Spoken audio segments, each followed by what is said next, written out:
Good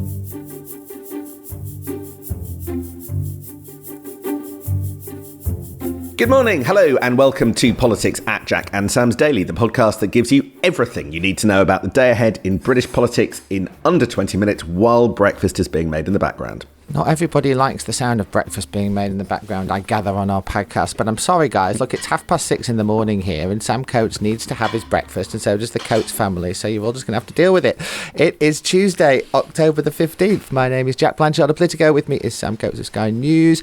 And it's a day where the government is leaving something of a news vacuum, allowing us to talk about what we want to talk about instead of what they want to talk about, which has been rather a theme of this government's first 100 days, or quite a lot of it anyway. But Sam, there are two important things that are happening today, neither of which are going to make any news, but both of which we should talk about. One is that today's cabinet meeting, cabinet always meets on Tuesday, today's cabinet meeting is a political only cabinet to discuss the budget in 15 days time. That is a big moment for this government, and we will get into that on this podcast. And ballot papers are sent out today to Tory members to vote in the Tory leadership contest. That is a big moment for the Tory party, and we will talk about that as well. Because the things that they've got on the agenda for us aren't really things that are going to dominate. You've got in the Commons a bill to remove the remaining hereditary peerages from the House of Lords. Not before there's going to be one more election to find a hereditary peer, which I think will be quite fun.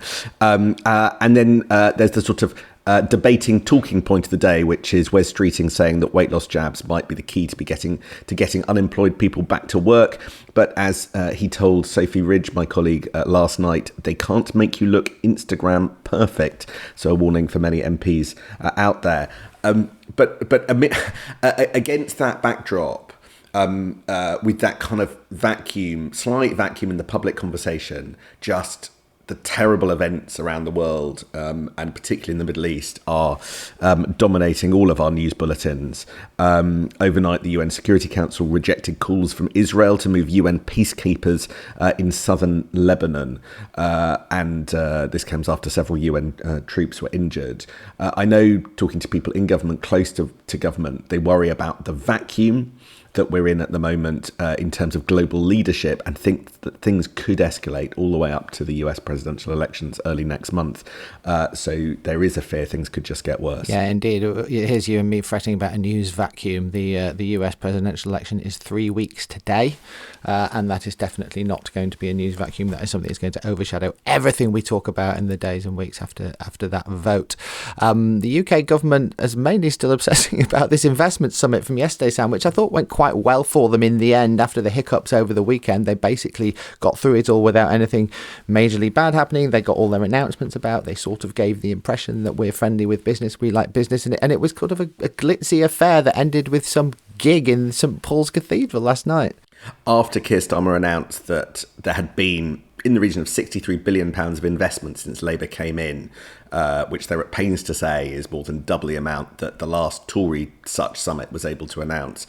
The whole evening, hundreds of business leaders piled in to listen to Elton John, no less, who was the star turn. I could swear Elton John did his final gig at Glastonbury last year, but no, Elton John performed for the business leaders. I thought he rather showed Keir Starmer how you do the gear change from gloom into optimism. He kind of was sitting at a piano in this in St Paul's and basically said it's wonderful that everyone's come over to help, because for the last few years Britain has been in the doldrums, he said. But everybody coming over here for this summit showed that they wanted to return the country to back where it was many years ago, at the forefront of everything. Listen to this. You coming here and investing £63 billion into this country has done incredible wonders. Thank you so, so much. Half of that money is going to me tonight, okay? So there we go. Potentially a big cheque for Elton John. Will we ever find out whether he was paid and how much he was paid?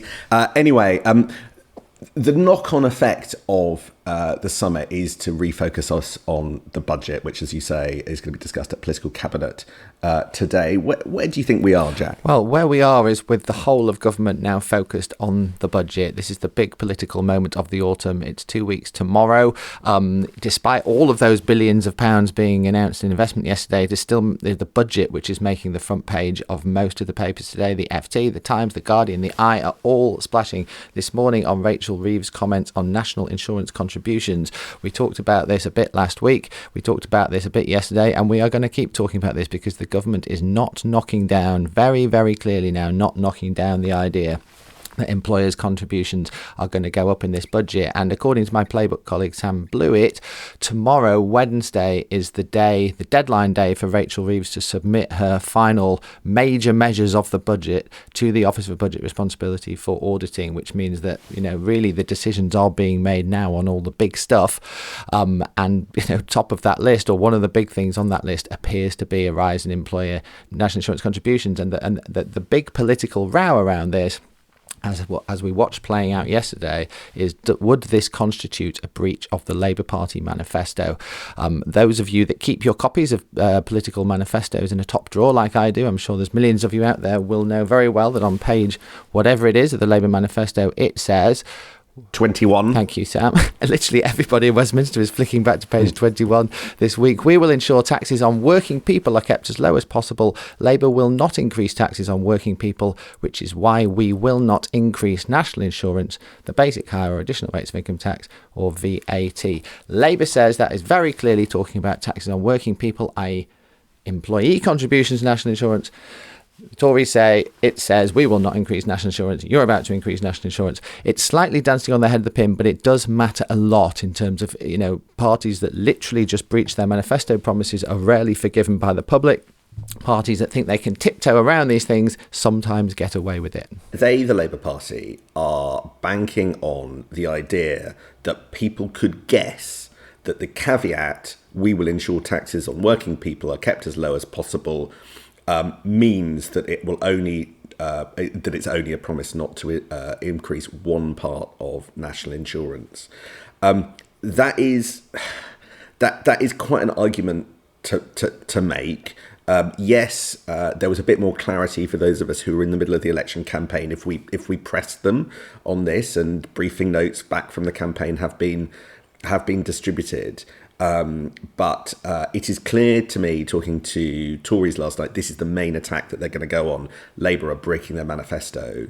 And then they're going to couple that with claims that Rachel Reeves has broken her word to the market over how she's going to do her fiscal rules, because as we talked about last week, Rachel Reeves said that she wouldn't change the definition of debt when it comes to her fiscal rules, and now it looks almost certain that she's going to give herself a bit more scope for additional borrowing, and so U-turns and breaking promises is going to be the main thing thrown at this government, which I think is why they are being quite so upfront about the tax changes at this point, with over 2 weeks to go before the budget, to try and pitch roll for that pain in order that on the day that isn't the story, and that they've got whatever row that they do have on U-turns and backtracking and promise breaking. They've got that out of the way now. There is a big problem for the Tories, as they say that in increasing national insurance in this way would breach Labour's manifesto. And the big problem for the Tories is that they said precisely the opposite of that only a few months ago. You may recall a slightly strange press conference during the election campaign in the middle of June, led by Laura Trott, then the Chief Secretary of the Treasury, in which she set out what she said was Labour's tax bombshell, Labour's 18 tax rises, the secret tax rises Labour were planning that were not ruled out in their manifesto. And one of the tax rises that the Tories said during the campaign that Labour was secretly plotting was indeed this, a hike in employer national insurance contributions. And the point she made then was that Labour's manifesto did not rule this out. And the point she's making now is diametrically the opposite point, which is saying that it did rule it out. So politically, it's a little bit tricky for the Tories because they seem to buy Labour's argument before. But do you think people will actually remember that? I find sometimes. I mean, I could barely remember it myself. I don't remember that press conference. But more importantly, it strikes me the public tend to be quite an unforgiving lot. If there's a reason to be grumpy about a tax change, they'll be grumpy about it, right? And they won't reach back to Laura Trott's words from the middle of the election campaign to go, oh, but the other side are up to it in their neck. I agree with that to a point, but I also think there's a limit to how much the public care about national insurance contributions made by employers. Like, this is not a tax hike that is going to come whacking down on most people's paycheck at the end of the month, which is the point that Keir Starmer's been making all along and the thing that he was ruling out. And I think ultimately that is the thing that people will care most about. I also think that the same may apply to this idea that's still been floating about pension contributions. And I think that Labour believe that they can essentially get away with this. I mean, it is all slightly dancing on the head of the pin. If you look at the quotes from Labour politicians around the time this was all being discussed during the campaign in June, Keir Starmer said things like, there will be no surprises on tax. I remember him saying that in one interview when he was being pressed on the specifics of Labour's tax policy. Well, here we are. We now have a surprise on tax. So, I mean, you're completely right in the sense that, you know, they are squirming out of the impression they were trying to give. I just don't know how politically devastating it is to hike the employers' contribution. I mean, even saying it, the employers' contribution on national contributions is going to be for Labour in the grand scheme of things. One of the things that looks almost certain is if Rachel Reeves stuck to her original version of the fiscal rules, she'd have next to no money. It's an interesting little bit of intel from Barclays. So if you remember back to the last budget, the Tories had the same fiscal rule that Labour has, which is to get debt falling within 5 years. At the time of the budget with Jeremy Hunt was left with just £9 billion of headroom, the kind of gap, the kind of the sort of buffer zone before he hit that limit of borrowing against the target that he himself had set. Rachel Reeves cut and paste that rule, and last year was saying she was going to treat debt in the same way that the Tories did. And under that model, she would now only, according to Barclays, have £5 billion of headroom. That's what Barclays are predicting the OBR is telling the government this week, which is next to nothing and probably not enough. And I think that's a good reason to point to Rachel Reeves likely changing the way that debt is defined and the whole way that the sort of fiscal roles work as a consequence, but also slightly underlines a question of why she said it all in the first place. There are members of the cabinet questioning why Rachel Reeves signed up this government to a particular set of fiscal rules, and they're now having to change definitions around them when they really weren't necessarily fit for purpose in the first place. But I think the answer to that, Sam, is really the same as why they felt they had to make all these promises on tax, is that trying to put yourself back into the Labour mentality of a few months ago when they were just so desperate to win this election and they were just so terrified that all those failed election bids of the past were going to come back and haunt them one more time, that it felt like they were prepared to say just about anything they had to and promise just about anything they had to finally get over the line and get back into the government. And we said at the time, and we knew at the time, that they were storing up problems for now. And now here we are in October, 2 weeks out from the budget, and guess what? They're trying to squirm out of some of those promises. They're trying to find ways they can tiptoe around precisely what they said and see what they can get away with. It was always going to be like this. I think there is a cabinet split over whether or not Labour needed to do that. I have found cabinet ministers, and I found this over the conference season, who robustly defend Rachel Reeves for doing this. They say it was a political necessity, as you just said.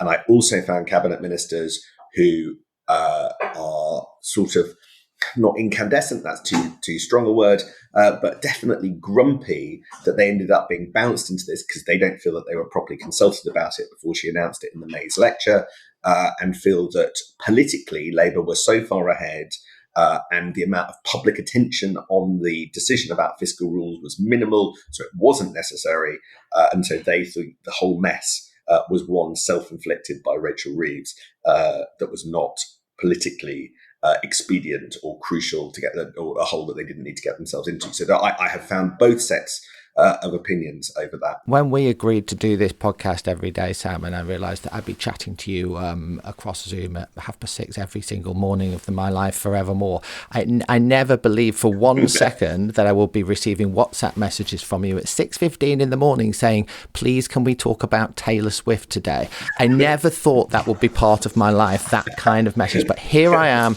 October the 15th, 2024, the exact WhatsApp that arrived in my inbox just then. Sam, in 2 minutes, why do we need to talk about Taylor Swift today? Tell me. Because in the aftermath of the terror threat to Taylor Swift's tour in Vienna, which saw several of the gigs cancelled, Taylor Swift's mother and Taylor Swift's team tried to get Taylor Swift some additional protection from the Metropolitan Police for the remaining dates for her tour in London. The Met said no. They refused to give her armed protection and they refused to give her blue light escorts all around London. And it appears that Taylor Swift's mother and Taylor Swift's team kind of got stuck in to government to try and persuade them otherwise. Now, there are very, very good economic arguments why the government might be minded to say, yes, Taylor Swift's tours literally boost the economy wherever they do.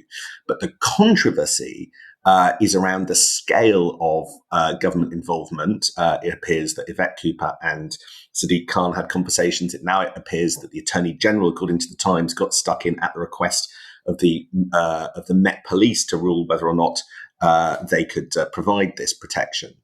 But the little bit that strikes me is the question of freebie tickets, because after Yvette Cooper had conversations about this, she later attended a Taylor Swift gig at the invitation of her husband, who got the tickets, but the tickets came from Taylor Swift's music company, Universal Music. And I know, talking to officials, that ministers are always advised never accept hospitality, even indirectly, for anything that you were involved in the decision making of. And no rules have been broken, it appears. Everything was declared properly, but just that issue is bubbling around. And I just wanted to highlight one thing that I don't think has been in the public domain. Famously, Keir Starmer went in the middle of the election campaign to see Taylor Swift. According to the Register of Members' Interest, where it's all properly declared, absolutely fine, £4,000 worth of tickets and hospitality to Taylor Swift was accepted on the 21st of June. Something caught my eye, and I don't think this is kind of properly been noticed. He went again. So if you look at the Register of Members' Interests, on the 20th of August, so a month later, he received and accepted £2,800 for tickets and hospitality to Taylor Swift from Universal Music Operations. In other words, Taylor Swift's company again gave more tickets to Taylor Swift, to the Prime Minister, and this was after all the controversy that his government was involved in. So he actually went twice. So really quite a fan. But his government played quite a role in this, and I just think that's quite interesting. I can't think of anything worse than being sent back to watch Taylor Swift a second time. But obviously, that I quite appreciate that is just me. Sam, we've got 2 minutes to do the Tories. Ballot papers are going out today in the Tory leadership contest. This is the business end of this contest. Most people are expected to vote pretty soon after their ballot papers arrive, as you'd expect, unless there's a sort of person like me that leaves them lying around not that I'm voting, but if leaves them lying around on the coffee table for the whole time and sends it at the very last minute. Most people will be making up their minds about whether they want Robert Jenrick or Kemi Badenoch to be leader of the Conservative Party in the next few days. The battle between them now seems largely centred around how many TV debates they're going to do. I mean, we always have this now in this country in elections, don't we? Like fighting around TV debates. There is one planned on GB News on Thursday. There was something else being planned involving the I think it was the Sun's YouTube channel, but that seems to have fallen apart. It is Robert Jenrick tweeting angrily about that, saying it ought to have happened. It is Robert Jenrick trying to push something happening on the BBC in terms of a Question Time special, and it appears to be Kemi Badenoch who is less keen to do these various TV debates, various high-profile events, and that says to me, Sam, that Kemi Badenoch thinks she is winning And it is Robert Jenrick trying to make the running in this race and trying to change the dynamic. And I think if he can't do that in the next few days, then based on his own actions here, it feels rather like he'll be worried that he's going to lose this contest. What do you think? What do you think about where we're at? I think that's right. But I think Kemi Badenoch will blame Conservative headquarters that are in charge of the process of this leadership contest. And she will hide behind that. And that, with 5 seconds to go, is probably all we've got time for. Listen for the alarm. Here it comes. There we go. We're out of time. I didn't know we had a 20-minute alarm. That's brilliant. All right. Well, we better let people get on with their days. Thanks very much for listening, everyone. We will be back tomorrow morning. See you tomorrow.